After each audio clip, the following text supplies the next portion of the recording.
కోదండరామ్ గారు, మిత్రులందరికీ నమస్కారం.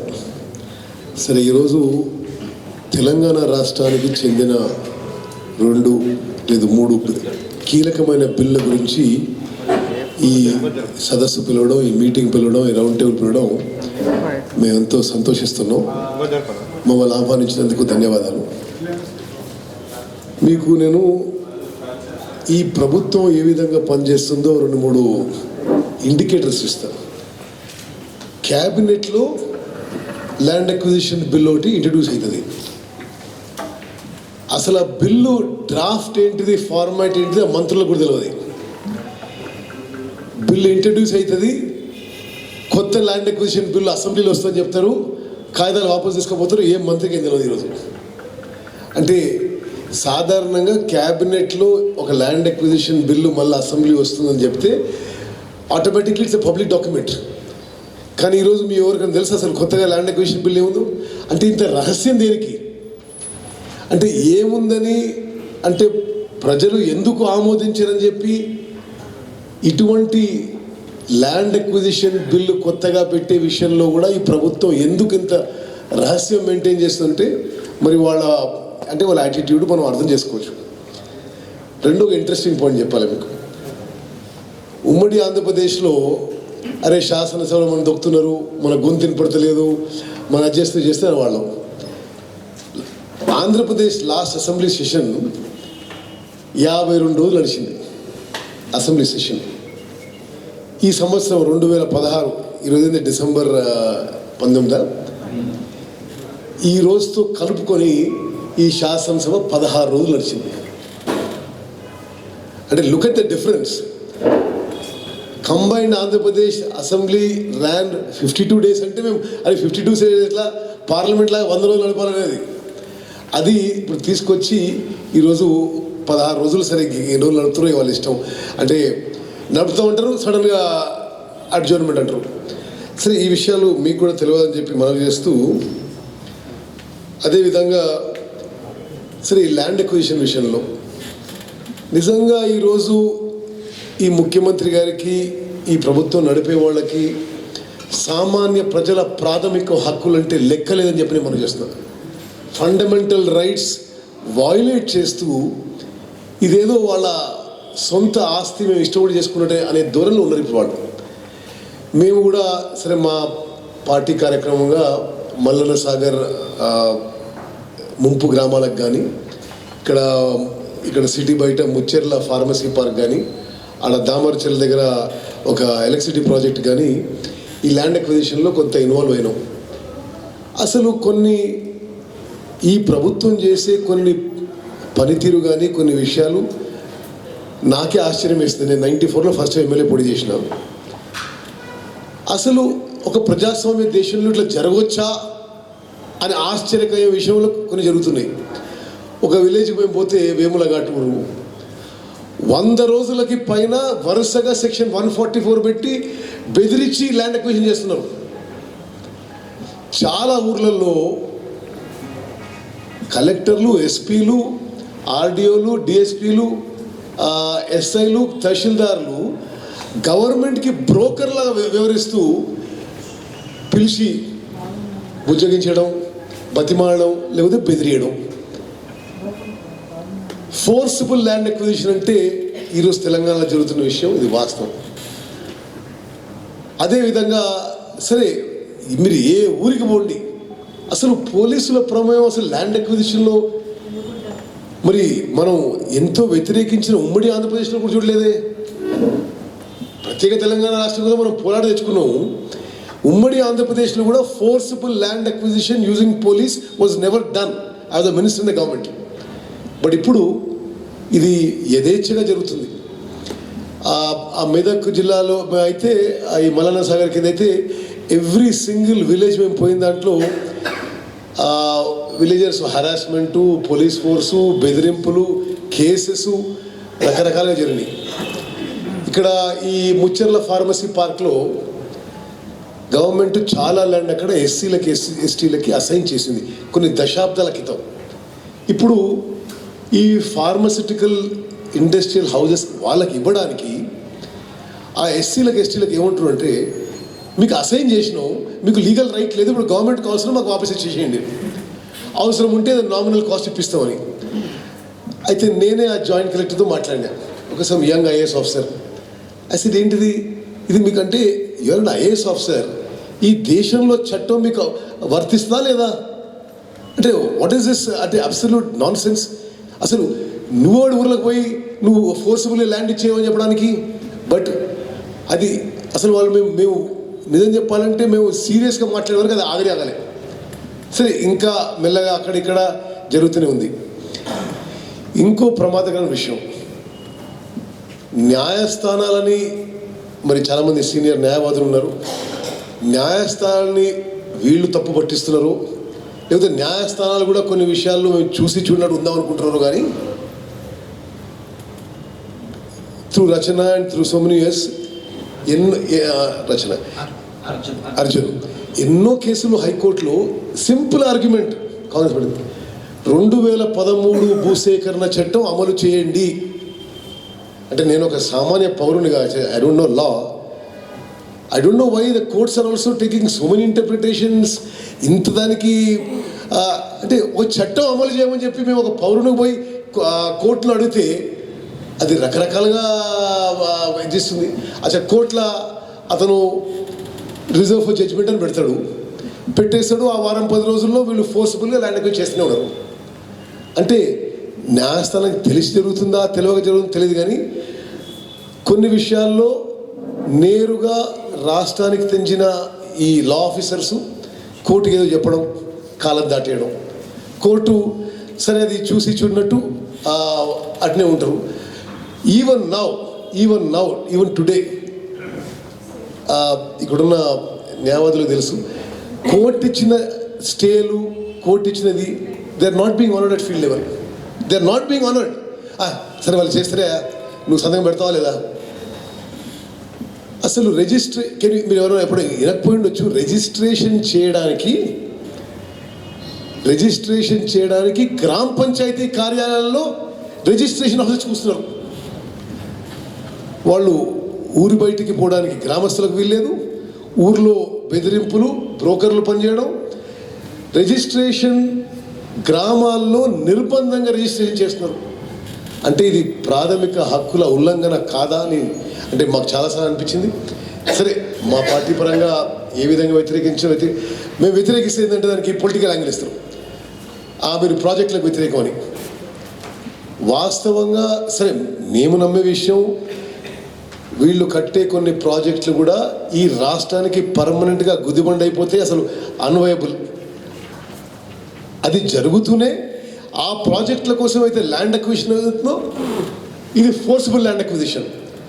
నిజంగా కూడా ఈ విషయంలో ఫోర్సిబుల్ ల్యాండ్ అక్విజిషన్ అసలు మనం అందరం కూడా దాన్ని ప్రజల్ని చైతన్యవంతం చేసి దీనికి ఏ పోరాటానికైనా సిద్ధంగా కావాలని చెప్పి మరి జేఏసీ ఏ పిలుపులు ఇచ్చినా మేము కూడా సిద్ధంగా ఉంటామని చెప్పి మీ అందరికి మనవి చేస్తూ,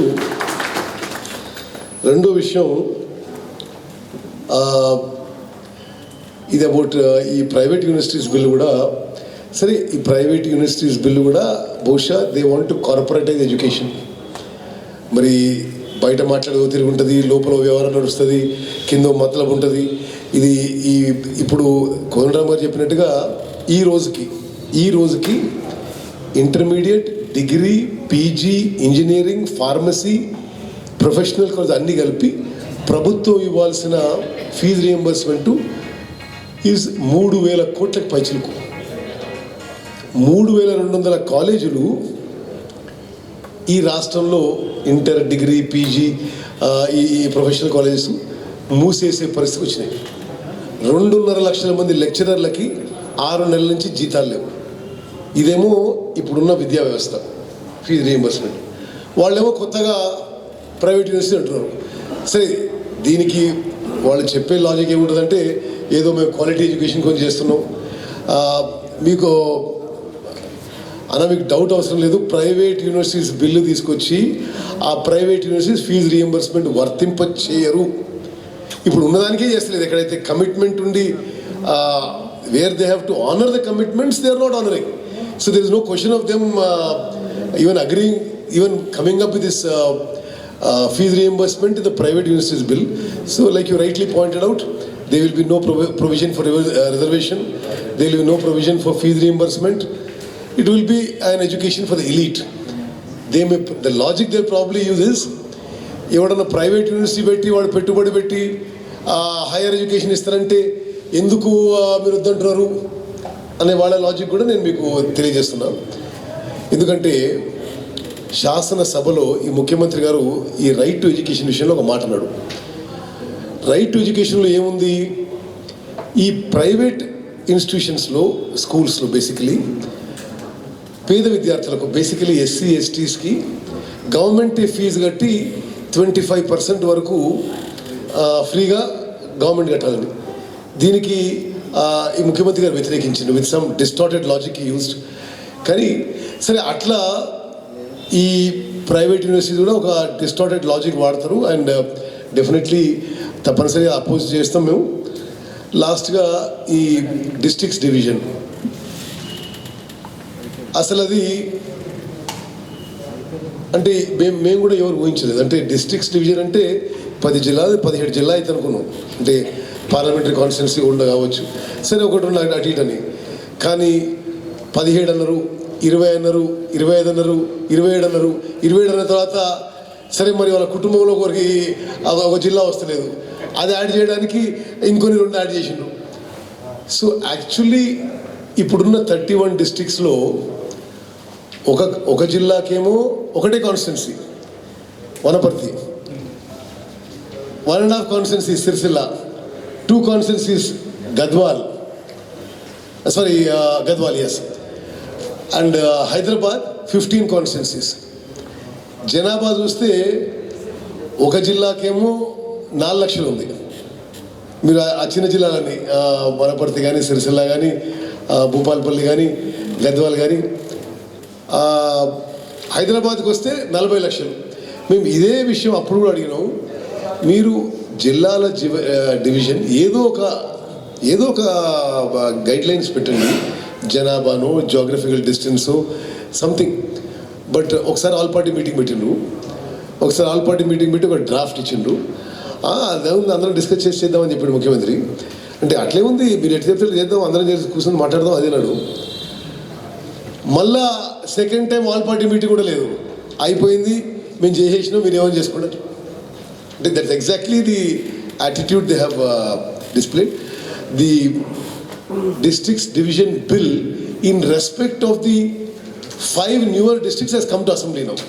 అంటే 27 కాదు, 27+4 చేసిన దానికి. ఎందుకంటే ఆ ఎడిషనల్ 4 చేయడానికి ఏ చట్టబద్ధత లేదు, ఏ నోటిఫికేషన్ లేదు. సో అదేదో అప్పుడు ఆర్డినెన్స్ ఇచ్చి ఇప్పుడు బిల్లు శాసనసభకు తీసుకొచ్చారు. సరే, తప్పనిసరిగా మీకేమో స్టేట్ లెవెల్లో ఓన్లీ జిల్లాల విభజన గురించి అశాస్త్రీయత కనిపిస్తుండొచ్చు. మండలాల విభజన అసలు ఇంకా అశాస్త్రీయత. అంటే ఒక మండలం ఏ సైజు ఉండాలనేది నో గైడ్ లైన్స్. నాకు ఇష్టం, నేను the powers that be I'm close, ఇది నేను మండలం చేసేసిన అంతే. ఇది నాకు ఇష్టం లేదు, ఇది నేను చెయ్య. ఒక మండలం తీసుకుపోయి డిస్ట్రిక్ట్ హెడ్ క్వార్టర్స్ 10 కిలోమీటర్లు ఉంటే 30 కిలోమీటర్ల డిస్ట్రిక్ట్ హెడ్ క్వార్టర్స్ కలిపినారు. నేను చాలా ఉదాహరణలు ఉన్నాయి అట్లా. సరే, the entire for what ever political reason we don't know they have done. ప్రజలకి చాలా ఇన్కన్వీనియంట్గా జరిగే విధంగా జరిగింది. చాలా కాన్స్టిట్యున్సీస్ 2 జిల్లాలు ఉన్నాయి, చాలా కాన్స్టిట్యున్సీస్ 3 జిల్లాలకు ఉన్నాయి. అంటే ఇది ఎంత కాంప్లికేటెడ్ అయిపోతుంది అంటే, ఐ డోంట్ నో ఇది పొలిటికల్ వెనకేమైనా మీనింగ్ ఉందో తెలియదు. కానీ డీలిమిటేషన్ కమిషన్ ప్రకారం ఏమో ఒక అసెంబ్లీ కాన్స్టిట్యున్సీ ఒక జిల్లాలో ఉండాలి. ఇప్పుడేమో మనది డివిజన్ చేసేసి ఒక్కొక్క కాన్స్టిట్యున్సీని 2 జిల్లాలు 3 జిల్లాలు చేసేసిండ్రు. మరి దాని వెనక సరే ఇంకేమన్నా మీనింగ్ ఉందా, ఇదేమైనా యాదృచ్ఛికంగా అన్ప్లాన్డ్ ఎక్సైజా, నాకు అంత అవగాహన లేదు. కానీ తప్పనిసరిగా ఆ విషయంలో కూడా రేపు ఎల్లుండో చర్చకు వస్తుంది. తప్పనిసరిగా మేము సపోర్ట్ చేస్తాం. బట్ మోస్ట్ ఇంపార్టెంట్, ఇది ల్యాండ్ అక్విజిషన్ విషయంలో మాత్రం ఈ ప్రభుత్వం ఏ విధంగా అయితే అన్ని విషయాల్లో దర్ బ్రేజనింగ్ ఇట్ అవుట్. మీరు ఏమైనా చేసుకోండి, మీరు ఏమైనా మాట్లాడండి, మేము చేసుకుంటాం. అంటే ఈవెన్ వేర్ ఇట్ కన్సర్న్స్ సరే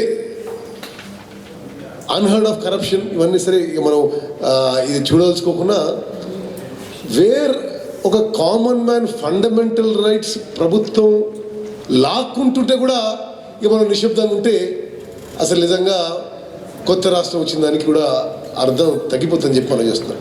తప్పనిసరిగా జేఏసీ కింద ల్యాండ్ అక్విజిషన్ కింద whatever you announce we will definitely be with you. But I can only tell you this much, no mild or moderate or reasonable steps may stop this government the way they are going forward. And I also feel that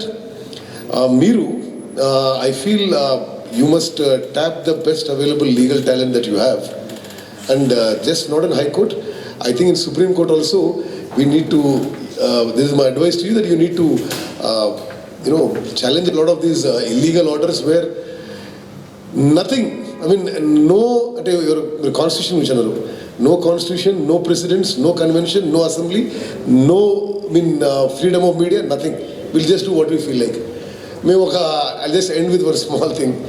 We went to the High Court saying that Palana Urla ఇది land acquisition కోసం 100 రోజులు దాటిపోయింది ఈ 144 section పెట్టు అంటే, I'm just saying this without any comment. The High Court says, okay, we'll wait for the 10 days. అరే 100 రోజులు దాటిపోయింది ఒక ఊర్లో 144 section with no law order అంటే I could say will wait for some more time reserved, will wait for a counter. So మరి ఏం జరుగుతుందో ఆ inference you can draw. Thank you very much for inviting me. Please excuse me that I have another commitment. We are definitely with you on these issues. House committee, sir, can you insist for house? Yeah, see, I'll tell you what. Whether you use the word select committee or house committee, this is the same thing. What Professor Kodandaram said is the right thing. We must form an all-party house committee which will take public opinion and then move forward. Yes, we will insist on it. But between now and the bill coming into the house, Sir, okay. let me just tell you. Konavaru, listen carefully. Between now and the bill coming to the house, unless you build up public opinion rapidly on this, they will bulldoze it through. This is my earlier experience with this government. Thank you. Thank you. Ravinder garu